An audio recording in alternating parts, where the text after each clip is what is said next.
Hello, my name is Blake Patterson, and welcome to Real Values. On this week's episode, I discuss Ferrari. Through much of Michael Mann's latest feature, Enzo Ferrari, played by Adam Driver, speaks about his racers needing to control their positions rather than personal life overwhelming their jobs. The great irony of Ferrari's lines is how personal life affects his work, which is the source of the movie's human drama.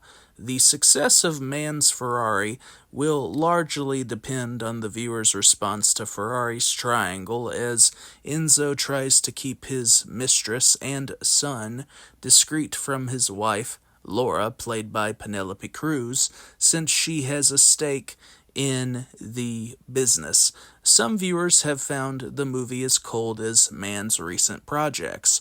Others have been haunted by Mann's exploration of grief and how a fastidious and myopic man utilizes it in his career to the detriment of others. Mann has always been fascinated with damaged men determined to accomplish their desires, yet their fate becomes apparent in abrupt moments like life itself.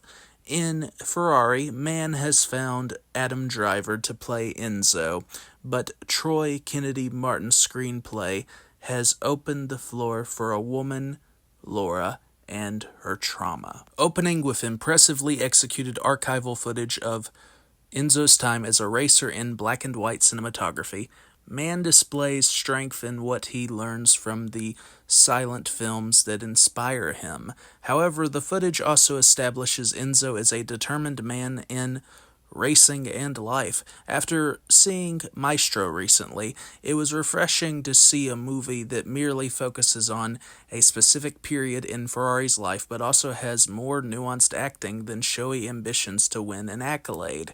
Even though the thinness of the accents can be apparent in scenes, the drama concerning Enzo's handling of his late son's death, a damaged marriage with Laura, the acknowledgement of his second son with Lena Lardy, played by Shailene Woodley, and the company's financial struggles with intention to participate and succeed in the 1959 Mille Miglia are the makings of a potent study.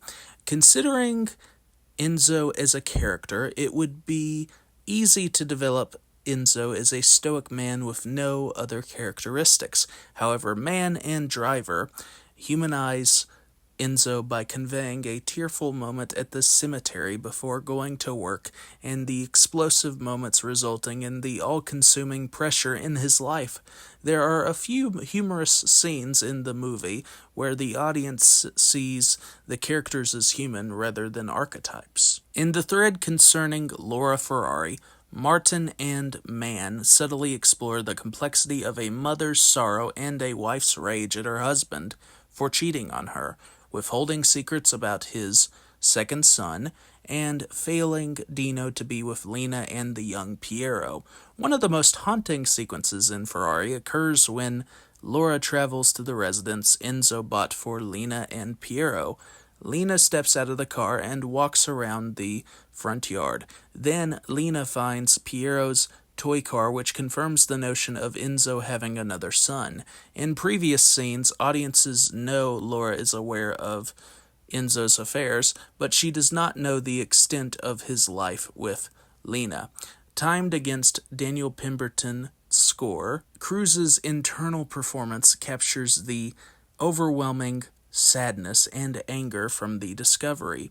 Eric Messerschmitt's cinematography frequently emphasizes the faces of the players, which Mann learns from Carl Theodor Dreyer's The Passion of Joan of Arc, and Cruz's facial expressions and body movements communicate significantly about Laura's pain. Regarding the narrative structure, one may wonder why there are more scenes concerning Laura and the company than Lena's thread.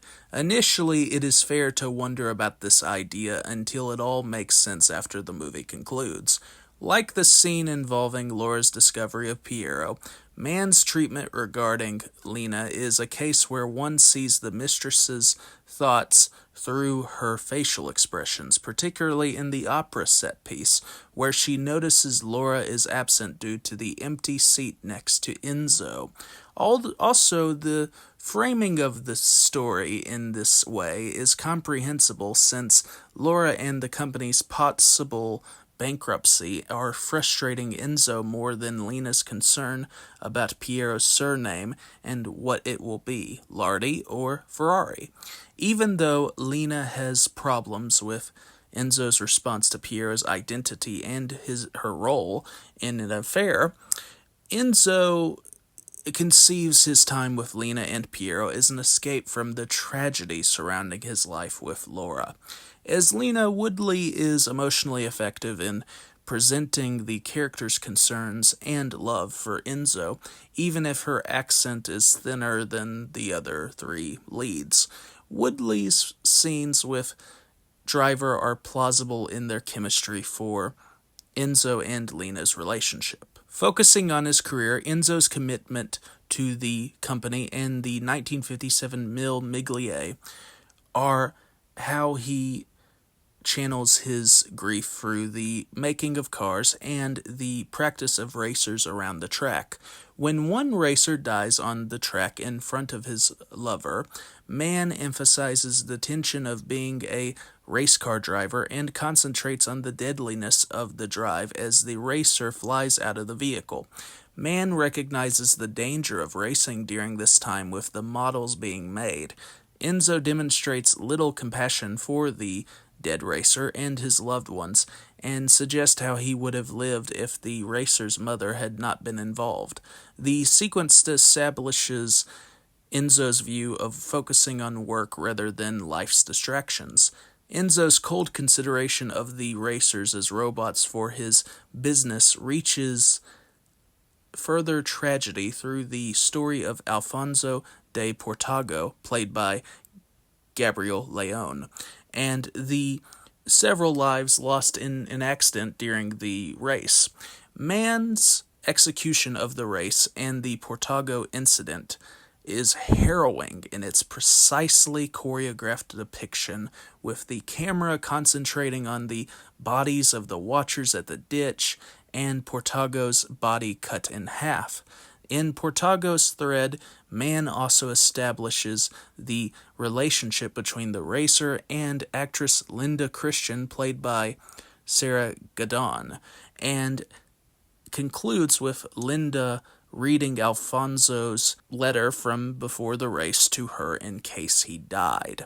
When one may hope for Enzo to express sympathy for Alfonso's loss and his loved ones, he cares more about how it will affect his image and the company. The motion picture comes to a head when Laura gives Enzo her stake in the company and only wishes for him to avoid calling Piero a Ferrari until she dies.